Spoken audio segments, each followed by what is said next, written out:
അതിരപ്പള്ളിയിൽ കാട്ടാന ആക്രമണം. അതിരപ്പള്ളി വൈശ്ശേരിയിൽ കർഷകനെ ചവിട്ടിക്കൊന്നു. കൊല്ലപ്പെട്ടത് പുല്ലേർക്കാട് സ്വദേശി മോഹനൻ.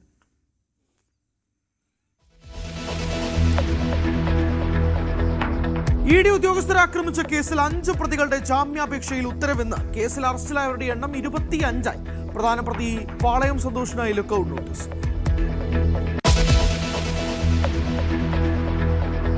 പ്രതിപക്ഷ ഉപനേതാവ് സ്ഥാനത്തെ ചൊല്ലി ഇടതുമുന്നണിയിൽ തർക്കം രൂക്ഷം.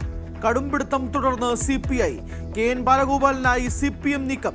നിയമസഭാ കക്ഷിയോഗം ചേരാനാകാതെ ഇടതുമുന്നണി.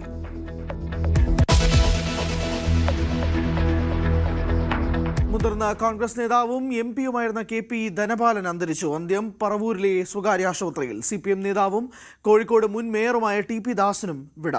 മുൻ മന്ത്രി TU കുരുവിളയുടെ സംസ്കാരം നാളെ.